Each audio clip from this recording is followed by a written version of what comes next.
Have you ever frozen up during a really high stakes business negotiation because you just couldn't find the exact right English words? Oh, yeah. And like you could practically feel the leverage just slipping out of your hands right there in the room.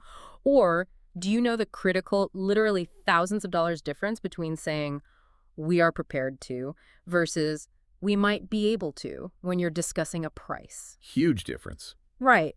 And what if you could disagree with a powerful, super intimidating CEO without sounding rude or aggressive, like maintaining your boundaries while actually increasing their respect for you? I mean, those are the invisible pivot points of a career, really. Yeah. Because the difference between a deal that just collapses into resentment and a deal that elevates your entire professional standing, well, it almost always comes down to the microscopic nuances of the English language. It's about knowing how to hold tension in a room without breaking the relationship.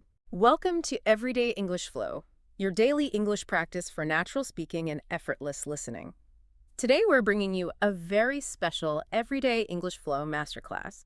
We're doing a deep dive into mastering C1 level business English, specifically engineered for high stakes negotiations. Exactly. And our mission for you today is to completely transform your posture in these interactions. We want to help you shift from feeling hesitant or, calculating translations in your head, Oh, the worst. right? Or worrying about offending someone in those high-pressure meetings. Mm-hmm. We want you leading negotiations with absolute certainty. So we're going to equip you with the precise, advanced vocabulary that commands respect, asserts your boundaries, and fundamentally maintains great, long-lasting professional relationships. Commanding respect without burning bridges. I love that. And to get you to that point, we have a very clear roadmap for today's masterclass. We are going to cover exactly 9 key learning points today. 9 points, yeah. Yet we'll start with point 1, welcoming and small talk, and then move through point 2, establishing procedure. Then we hit the core dance, which is point 3, stating positions, point 4, asking for clarification, and point 5, proposing. Right, the real meat of it. Exactly. After that, we manage the friction with point 6, polite disagreement, and point 7, bargaining and compromise. And then finally, we'll wrap it all up with point 8, strategic delaying, and point 9, concluding. And honestly, by the time we finish, you won't just have a list of phrases. You will have a complete psychological toolkit for every distinct phase of a negotiation. You'll understand not just what to say, but like the underlying mechanics of why it works on the other person's brain. And if you stick around until the very end of our time together today, we have a special bonus tip that will instantly expand your professional vocabulary, plus a really fun challenge for you to try out. So let's just get right into the lobby. Let's do it. Let's talk about the warm-up, welcoming and small talk. Now, I have a confession to make here. Whenever I walk into a negotiation, my instinct is to just skip this entirely. Really, just skip it. Yeah, it just feels so performative to me. I just want to sit down, open the laptop, look at the spreadsheets, and, get to the numbers. Well, that's actually the most common instinct for highly analytical professionals. And I see it all the time. It's doubly common for non-native English speakers. Oh, interesting. Why is that? Because when you are operating in a second language, your cognitive load is already super heavy. Right. You're translating, you're monitoring your grammar. You just want to get the quote-unquote hard part over with. But treating small talk as a waste of time is it's a fundamental misunderstanding of human psychology. How so? Well, if we look at the core principles of someone like Dale Carnegie, the pioneer of interpersonal skills, the foundation of his entire philosophy is that business is not done between corporations. Business is done between human beings. Yeah, that makes sense. It's an illusion that, like, Company A is talking to Company B. The reality is just, John talking to Sarah across a piece of wood. Precisely. And John and Sarah both have egos, they have anxieties, biases, and a deep-seated need to feel respected. So applying Carnegie's principles means recognizing that making an initial human connection isn't just polite, it's a strategic necessity. So it's not just fluff. Not at all. If you skip the warm-up and jump straight to the numbers, you're implicitly signaling that you view the other person merely as a transaction, like a hurdle to jump over. Yeah. Right. But if you invest just 3 minutes in connecting, you build a baseline of trust. And in a high-stakes negotiation, trust is the actual currency. It's the shock absorber you will desperately need when the conversation turns to pricing and disagreements later on. I see. So it's kind of like warming up a car engine in the winter before merging onto the highway. Like you can technically just slam the gas pedal, but you're going to cause damage. That's a perfect analogy. Exactly. Okay, so how do we do this effectively in C1 level English without sounding like a robot reading a script? So we start with the absolute baseline of welcoming someone into your physical or virtual space. You want to say, welcome to the office, or welcome to, and then your company name. That's the foundation. But to elevate it, you add a layer of warmth, acknowledging the modern reality of business. You say, it's great to finally meet you in person. It's great to finally meet you in person. That specific phrase carries a lot of subtext, doesn't it? It implies there's a history there. Exactly. Because in the modern corporate landscape, you might negotiate terms via email or Slack or quick phone calls for 6 months before you actually sit in the same room with the counterparty. Right. Yeah, that happens all the time now. So for that specific, very common scenario, there is a fantastic idiom that immediately disarms people. You shake their hand and say, it's great to put a face to the name. Oh, I use that all the time. It's great to put a face to the name, but let's look at the mechanics of why that works so well. The mechanics are purely visual and psychological. To put a face to the name acknowledges the weird, kind of disembodied nature of modern work. Yeah, totally. You've known this person's name. Huh. You've seen David in your inbox every morning. You've heard David's voice on a conference call.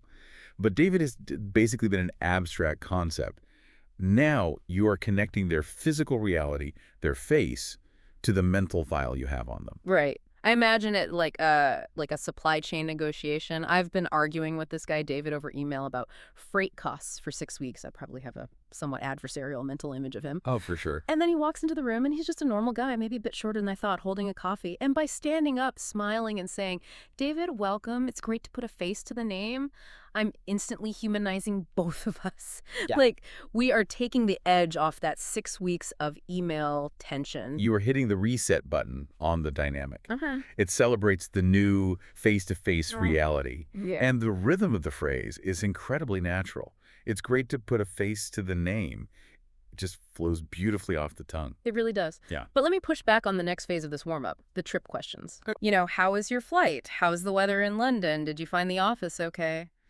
I always cringe internally when I have to ask these. They feel so cliche. Like, does anyone actually care how the traffic on the interstate was? Well, you are absolutely right that no one deeply cares about the traffic on the interstate. Yeah.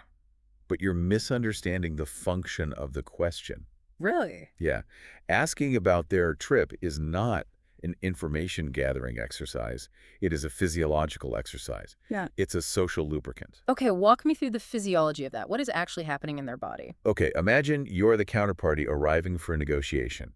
You've navigated an unfamiliar airport, you dealt with a delayed flight, fought through city traffic, and now you are walking into the headquarters of a massive company to argue over a $2 million contract. My palms are sweating just thinking about it. Right. Your cortisol levels are spiking. Your nervous system is in a state of high alert, fight or flight. If the first thing I say to you is let's review clause 4.2 in the contract, your brain hasn't transitioned out of survival mode. I'm still mentally fighting the taxi driver. Exactly. So phrases like, I hope you had no trouble finding your way here, or how was the flight from Chicago? They serve a specific purpose. They are questions that require incredibly low cognitive effort to answer. Oh, I see. Yeah, they allow the person to physically settle into the chair, take a breath, lower their shoulders, and hear their own voice in the room discussing something completely non-threatening. Wow. That is a revelation. I've always viewed it as just boring small talk, but it's really an acoustic test of the room. You're letting them hear their own voice making friendly sounds before they have to make demanding sounds. Yes, it transitions them from travel mode to collaboration mode. You are acting as a gracious host, which demonstrates high emotional intelligence. When you ask, can I get you something to drink before we begin? You are signaling that you care about their physical comfort. It establishes a dynamic of hospitality, not hostility. Right. It's setting up that Dale Carnegie safety net. You are making deposits into the relationship bank account because you know you are going to have to make some heavy withdrawals in about 45 minutes when you start cutting their budget. That is the exact underlying logic. Yeah. You simply cannot withdraw what you haven't deposited. Wow. Okay. Well, we are about 10 minutes into our masterclass now, and we are really just scratching the surface of the psychological strategies that will completely overhaul your English negotiations. If you are finding value in this deep dive so far and you're starting to view these interactions differently, please hit the like button, share this with your friends and colleagues who are navigating the business world in English, and make sure to subscribe to the channel so you never miss a lesson. Yes, please do. Your engagement is what allows us to keep producing these in-depth explorations. Now, let's look at the pivot point. Right. The coffee has been served, the traffic has been discussed, the cortisol has dropped. Yeah. Now you have to actually start the meeting. And this is where things can get messy if you aren't careful, right? If you just let the small talk drag on, suddenly 20 minutes have passed and you've lost control of the room, you have to transition into the procedure. That's point 2. Exactly. Taking control of the meeting structure is your first real test of leadership in the room. In a perfect world, an agenda was circulated via email a week ago. But the reality of business is that often agendas are vague or they were never formally agreed upon. Yeah, usually it's just a calendar invite with no description. Right. And if you don't establish a procedure right now, the negotiation will devolve into chaos. You cannot execute a C1 level strategy if both sides don't know the rules of engagement for the next hour. But my struggle here is tone. How do I establish the agenda without sounding like a dictator? Like, if I say, first we will discuss price, then we will discuss delivery, then you will sign, I've just destroyed all the rapport I built in the lobby. You have. And this is where we leverage the subtle power of English modal verbs. Words like could and should are not just grammatical tools, they are diplomatic tools. They allow you to issue a command disguised as a suggestion. Okay, give me an example. A highly effective opening phrase is, I think we should establish a procedure. I think we should establish a procedure. It's an interesting balance. The word procedure is very formal, almost clinical, but softening it with I think and should makes it sound collaborative. It signals organization without demanding submission. Once you've stated the need for a structure, you propose the actual steps. Here is a masterful phrase that balances the floor time. Perhaps we could start by outlining our position. After that, you could present yours. Let's dissect the pacing of that. Perhaps we could start by outlining our position. After that, you could present yours. You are claiming the right to go first, which is a massive psychological advantage in anchoring the negotiation, but you are doing it so gently. The gentleness comes from the word perhaps. It's an incredibly useful softener. Perhaps we could start is infinitely more collaborative than we will start. You are painting a picture of an equitable exchange. You go, then we go. Right. Once you've proposed the sharing of positions, you set the ultimate goal of the meeting. You say, then we'll discuss everything in detail and see what our options are. See what our options are. I like that framing. It doesn't say, and see who wins. It frames the conflict as a shared puzzle. We have this problem sitting in the middle of the table, and we are going to look at the options together. Which is the exact collaborative mindset you want to instill in them. Yeah. But here is the critical failure point for many negotiators. Uh-oh. They state this beautiful, polite agenda, and then they just plow straight into their PowerPoint presentation. You have missed a crucial step. You haven't checked if they actually agree to the rule. Exactly. You must secure their verbal buy-in. You must use a checking phrase. And the most effective natural phrase for this is simply, how does that sound? How does that sound? It's 4 words, but it does so much heavy lifting. It really does. When you lay out your proposed procedure and follow it with how does that sound, you are instantly transitioning the meeting from a monologue into a dialogue. You are giving them a voice and agency right at the starting line. It basically says, I have a plan to guide us, but your comfort with this plan is important to me. What happens if they push back, though? Like, what if you say, how does that sound? And they say, actually, we really need to talk about the delivery timeline before we even get into our overall positions. And the checking phrase has done its job perfectly. Oh, really? Yes, because if they have a burning issue they are desperate to discuss, and you force them to sit through 30 minutes of your presentation first, they won't hear a word you say. They will just be stewing in anxiety. That makes total sense. By asking, how does that sound, end quote, you unearth their hidden priorities. If they want to change the agenda, you gracefully adapt. You say, absolutely, we can prioritize the delivery timeline first. You've just shown flexibility, which builds even more trust. Okay, so we've established the rules. Everyone is comfortable with the roadmap. The small talk is officially over. We are stepping onto the floor for the core dance of the negotiation. Point 3. We need to state our position and our priorities. This is the moment to lay your cards on the table. And the structure of your presentation is vital. You want to project extreme clarity and organization. If you ramble, you look unprepared. A very common tactic is to number your points. Like saying, there are 4 main points we need to discuss. Yes, but let's upgrade that from a B2 factual statement to a C1 subjective framing. Okay. Instead of stating it as an absolute reality, we introduce our perspective. We say, as we see it, there are 4 main points we need to discuss. As we see it. I am fascinated by this phrase. You're basically firewalling your opinion. Yes. Like if I walk into a room and say, the sky is green, you can point at the window and call me a liar. We are instantly in an argument about objective facts. But if I say, as I see it, the sky is green, you can't technically argue with me. You can't tell me how I see something. That is a brilliant way to conceptualize it. You are claiming ownership of a perspective without demanding that it instantly becomes their reality. Right.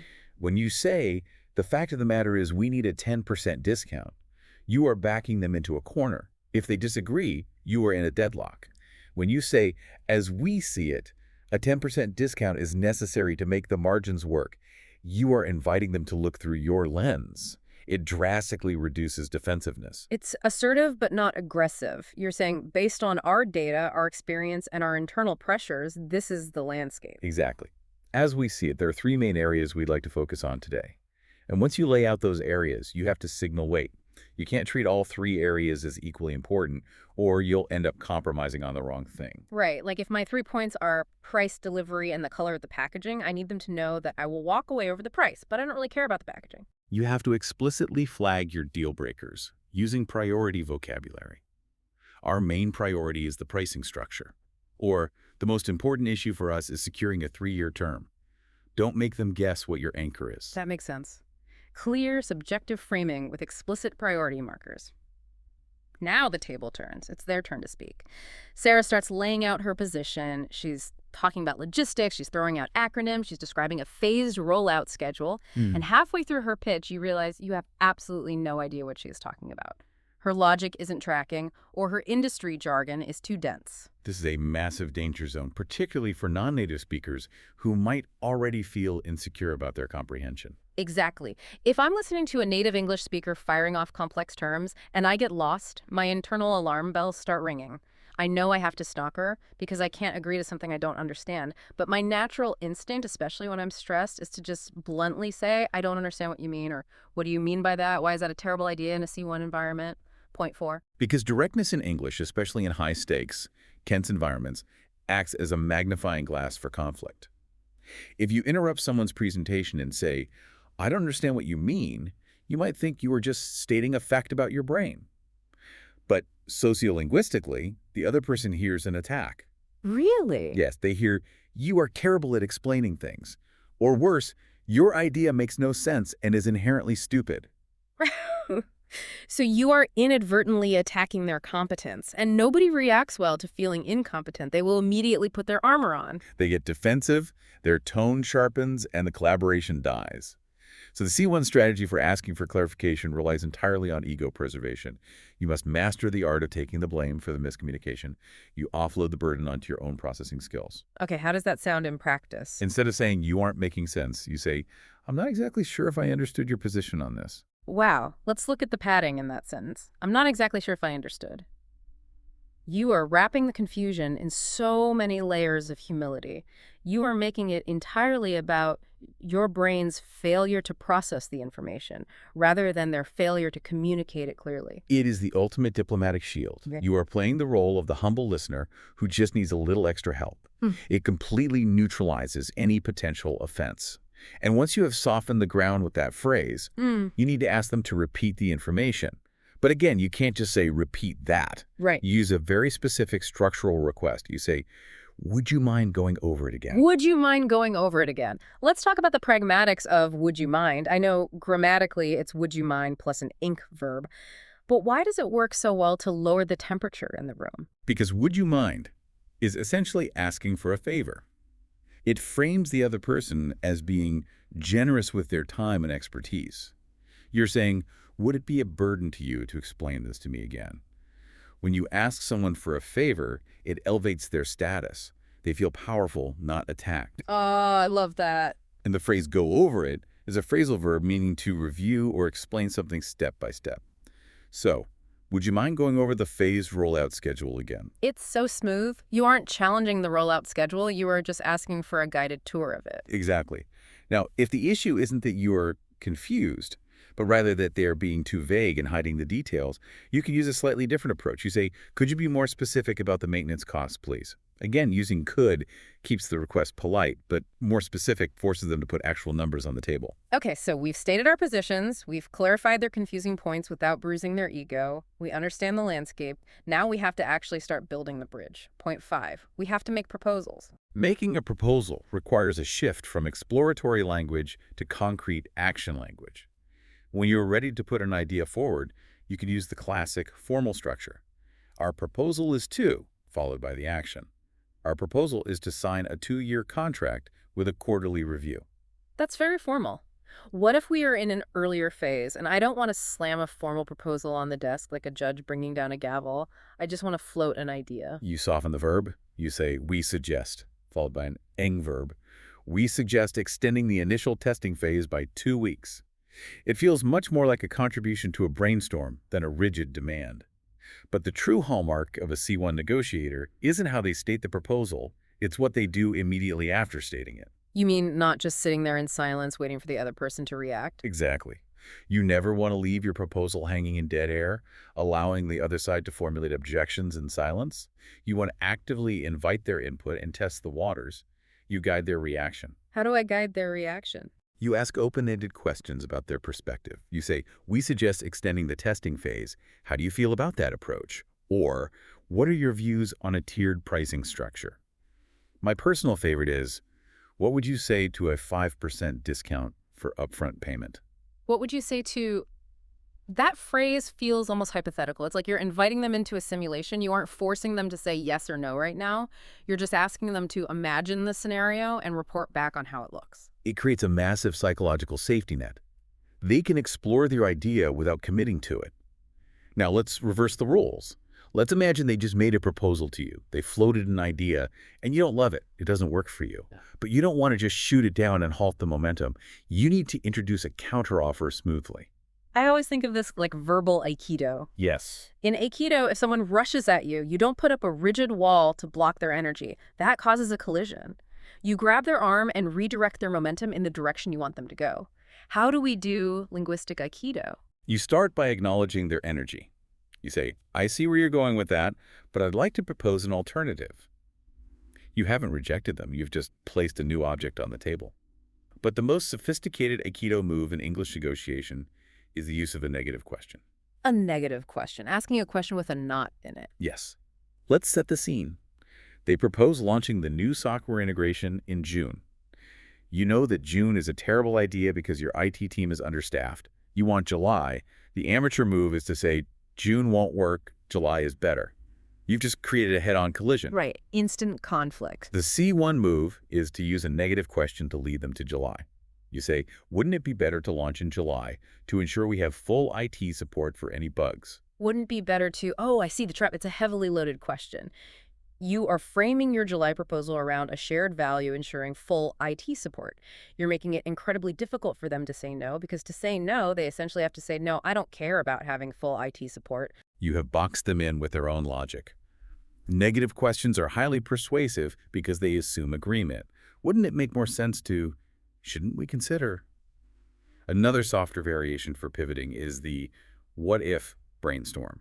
What if we split the shipping costs 60-40? It sounds like you are just pondering possibilities together, not negotiating against each other. This keeps the collaborative fiction alive, but, eventually the Aikido stops working. Eventually the brainstorming hits a wall. They make a demand that is simply unacceptable, and no amount of what-ifs will fix it.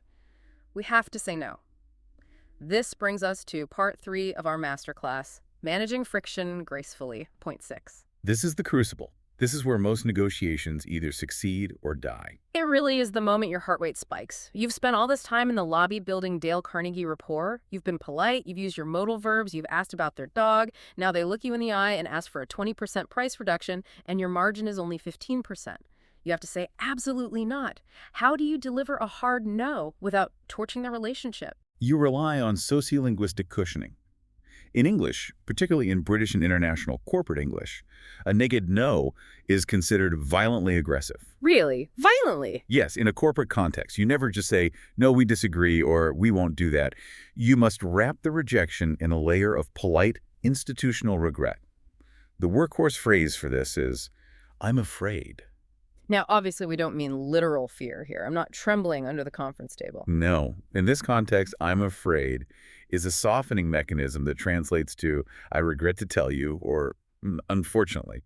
By saying, I'm afraid we can't agree to that, you are doing something very specific psychologically. You are externalizing the barrier. Externalizing the barrier. Explain that. When you say, I won't do that, the barrier is you. Your stubbornness is the problem. When you say, I'm afraid we can't agree to that, it sounds almost as if you personally wish you could agree. You'd love to help them out. But some external force, the universe, the laws of economics, the corporate policy simply won't allow it. You are powerless to give them what they want. It removes the personal antagonism. That makes the subtext do so much heavy lifting. You can also use, I'm sorry, right? Like, I'm sorry, but we can't quite agree with you on that. Yes, and notice the insertion of the word quite. We can't quite agree. We don't completely think your idea is awful. We just don't quite align. It shaves the sharp edges off the rejection. If their idea is fundamentally incompatible with your entire strategy, you can say, I'm afraid we had something different in mind. And if you need to justify the rejection, you pivot with because. That would be very difficult for us because our material costs have risen by 12% this quarter. But what if I don't want to issue a full rejection? What if they propose an idea that isn't terrible, but it has some major flaws, and I want to push the pause button without killing the idea entirely? For that exact scenario, there is one specific vocabulary word that is the absolute gold standard for C1 professionals. It is the phrase, I'm sorry, but I have some reservations about. Let me stop you there, because I've heard this debated. Reservations. Obviously, we aren't talking about booking a table at a restaurant or a hotel room. In business, having reservations means having doubts or concerns. But in American corporate culture, isn't saying I have reservations sometimes viewed as passive-aggressive? Like I'm just hiding a hard no behind polite vocabulary, and I'm forcing them to drag the real reason out of me. That is an incredibly astute point, and it highlights the cultural tightrope of English.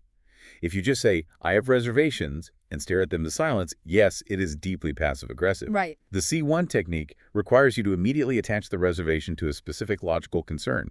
You don't use it to hide. You use it to invite a targeted debate. Give me a role-play example of how to use it correctly without sounding passive-aggressive.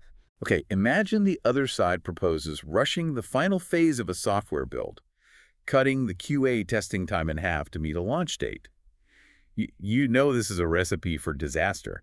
If you say, that's a terrible idea, the software will crash, you trigger an argument. If you say, I have reservations, and stop, you are being difficult. The correct execution is, I'm sorry, but I have some reservations about compressing that timeline. I'm concerned that reducing the QA phase will compromise the stability of the final product at launch, which hurts both our brands. I see. It's a diagnostic tool. You aren't rejecting the desire to launch early. You are isolating the specific variable, the QA phase, that makes it dangerous. You are inviting them to solve the reservation. Like, if we can figure out how to maintain stability, I'll drop my reservation. It keeps the negotiation fluid. I want the listener to lock that word in. Reservations, using doubt strategically. Now, once you have successfully navigated the friction of disagreement, you enter the real engine room of the meeting. Point 7. Bargaining and compromising. This is the transactional phase. If you do X, I will do Y. This is where ambiguity will literally cost you money. We need total linguistic precision here. And I want to spend some time on a distinction that confuses a massive number of learners, even at the B2 level. What is the functional difference between saying, we are prepared to, and we might be able to? Don't they both just translate to a polite maybe? Thinking they both mean maybe is a critical error. The distinction between these two phrases is the difference between opening a vault and just pointing at the building. They signal entirely different levels of structural commitment and leverage. Okay, let's break this down. I need a vivid way to understand this. Let's start with, we would be prepared to. I'll use your vault analogy. Yeah. If you tell the counterparty, we would be prepared to do something, you are telling them that you have already unlocked the safe, the money is sitting right there on the table, and the door is wide open. You have the absolute authority, the internal approval, and the resources ready to go. The only thing stopping you from handing it to them is that they haven't met your condition yet. It is a guaranteed offer.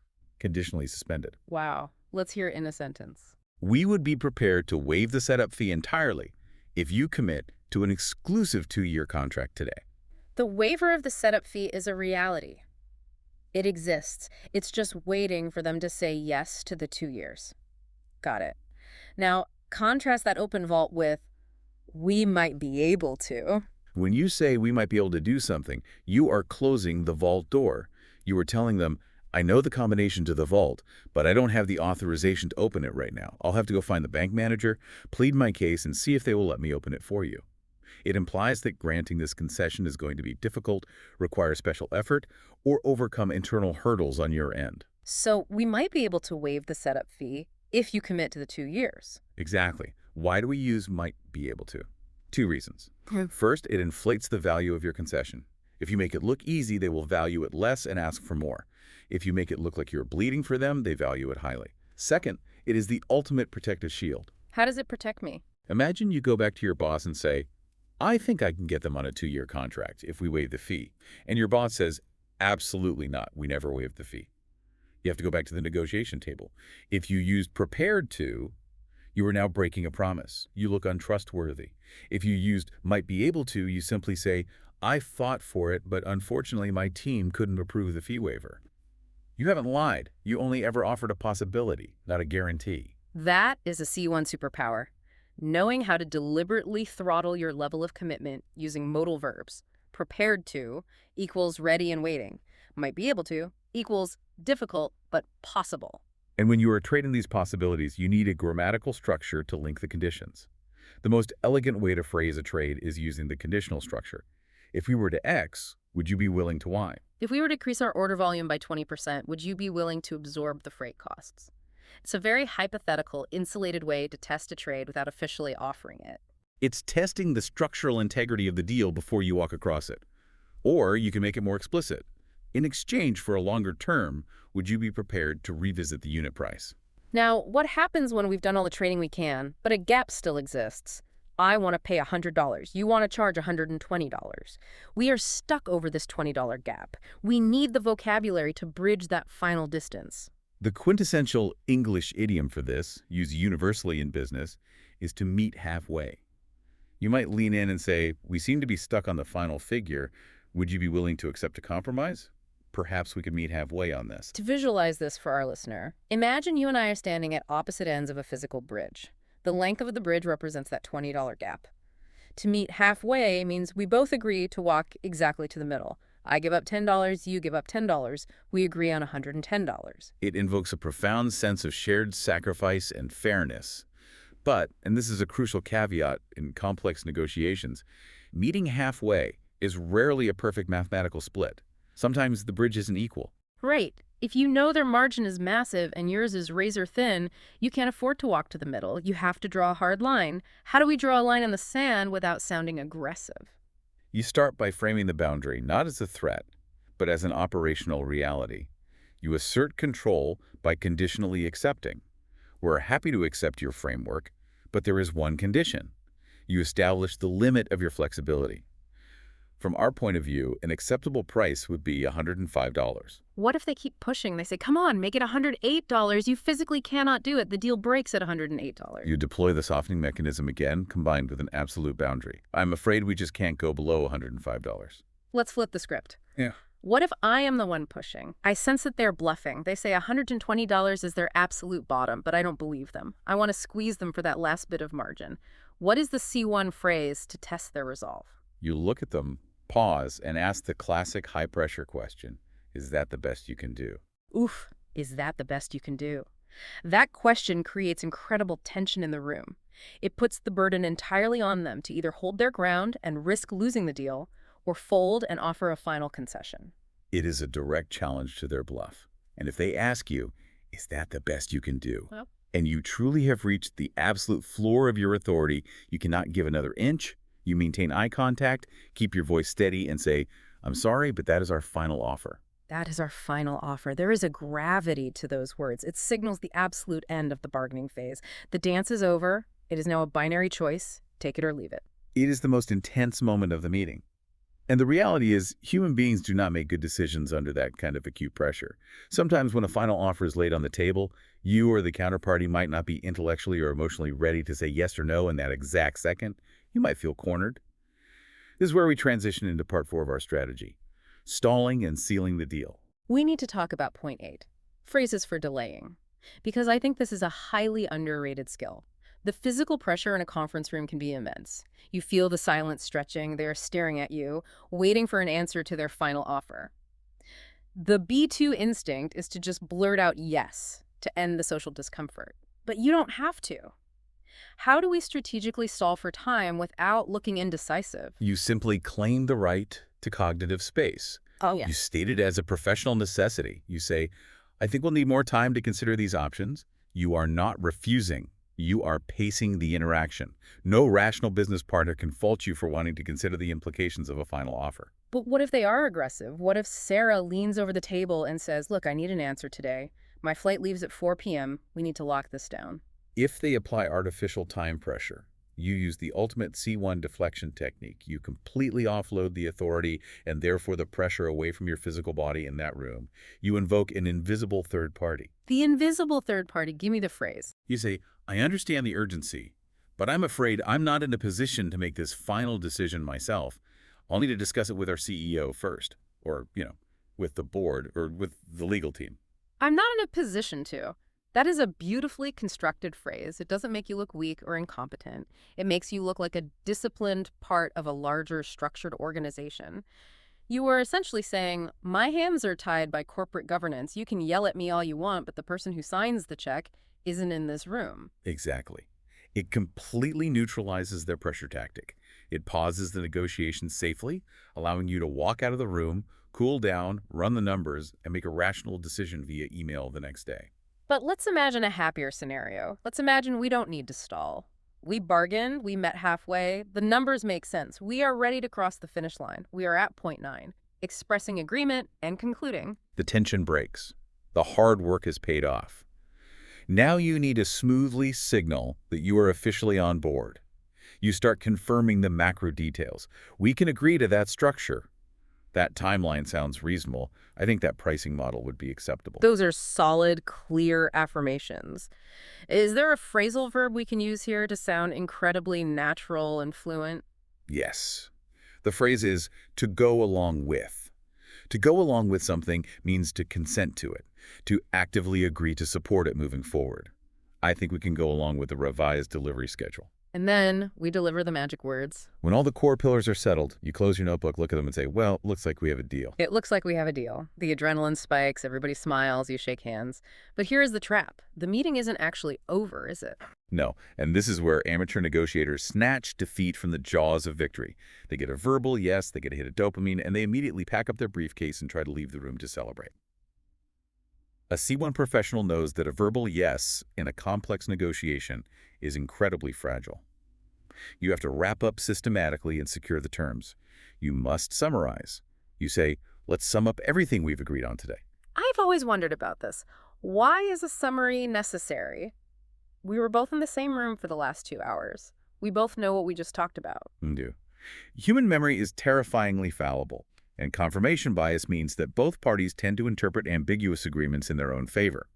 If you don't summarize, Sarah might leave thinking the $110 price includes shipping, while you leave thinking shipping is extra. By summing it up aloud, you force both brains to align on the exact same reality. You might categorize the status of the deal. So we've agreed on the price and the volume. We just need to finalize the shipping logistics, but I think we can wait until we meet again next week to hash that out. Do you agree? You are building a fence around what is done and what is pending. Exactly. There are still a few minor details to work out regarding the marketing materials, but we can handle that via email. And you always end your summary with a safety net phrase, I hope I haven't missed anything. This humbles you slightly and invites them to catch any lingering discrepancies before you leave the room. And then comes the most important transition of the entire process, the shift from a psychological agreement to a legal reality. Yes. You look at them and say, let's get this in writing. Let's get this in writing. Why is that phrasing so vital?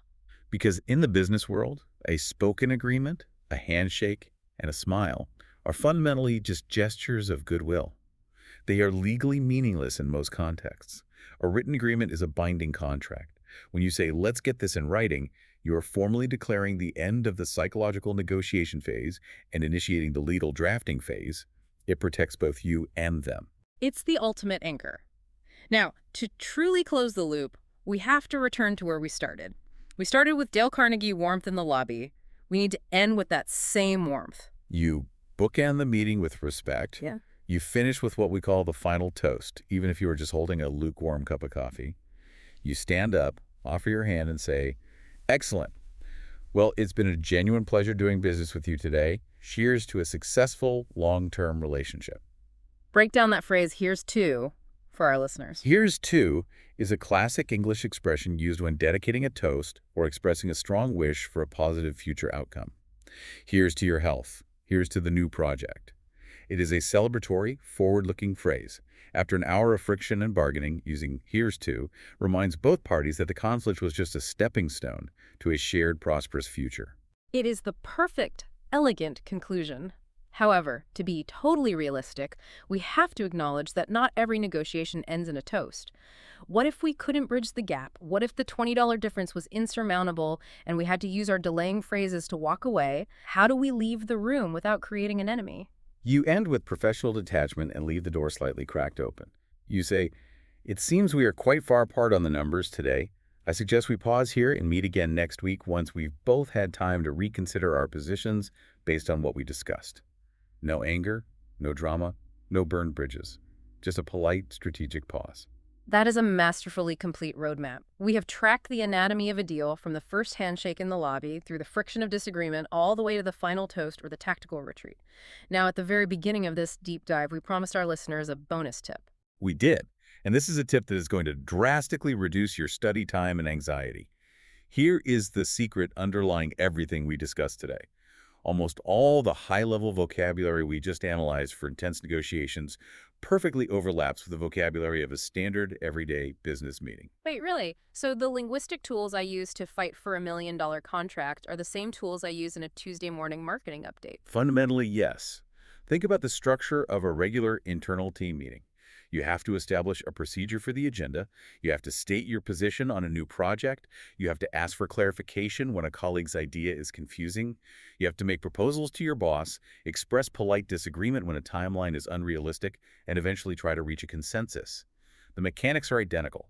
If you master general business meeting vocabulary, you are already 80% of the way to mastering the vocabulary of high-stakes negotiations. That is a massive paradigm shift. It means the phrases we dissected today. Would you mind going over it again as we see it? I have some reservations. You don't have to keep these locked in a glass case, waiting for an emergency negotiation. You can practice them every single day. You can use them with your colleagues, your vendors, even your landlord. Exactly. You build the linguistic muscle memory in low-stakes, safe environments. By the time you step into the high-stakes boardroom, the phrases will flow out of you unconsciously. That brings our masterclass to a close. If you found this deep dive illuminating, and if it gave you a new perspective on how English operates under pressure, please hit the like button. Share this deep dive with a colleague or friend who might be struggling with the nuances of business English, and subscribe to the channel. Also, make sure you join our free vocabulary email list to receive bi-weekly breakdowns of business English words and everyday phrases directly from the news. It is the best way to keep your skills incredibly sharp. Fluency isn't an accident. It is the result of consistent, daily exposure. Speaking of that consistency, it is time for our commitment check. If you have listened all the way to this exact moment, you are clearly in the top 1% of dedicated learners. You are serious about mastering C1 English. I want you to scroll down to the comment section right now and type these 3 exact words. I stay committed. Writing those words is a psychological anchor. It isn't for our algorithm. It is a public declaration to yourself. It reinforces your intention to follow through on the difficult journey of language acquisition. It holds you accountable to your own goals. Do it right now. Type, I stay committed. And while you are in the comments, I have a final idiom challenge to test your grasp of today's material. Based on our deep dive into the phrase meeting halfway in a corporate context, how would you use meet halfway in a casual sentence about deciding where to go for dinner with a friend? Write your most creative sentence in the comments below. I will be reading those carefully. Before we sign off, I want to leave you with one final philosophical thought to mull over. We have armed you with a lot of powerful, persuasive vocabulary today. But remember, the most successful negotiation in the history of business isn't the one where you use the sharpest words to dominate and defeat the other side. It is the one where both sides leave the table feeling respected, understood, and victorious. That is the true art, building a bridge, not wielding a weapon. Precisely. So my challenge for you this week is this. How can you use your expanding English vocabulary not as a shield to hide behind or a sword to corner your counterpart, but as a bridge to reach a truly shared, profitable understanding? Keep that question in the back of your mind the next time you step into the tension of a meeting room. Keep practicing, keep finding your flow, and we will see you on the next deep dive.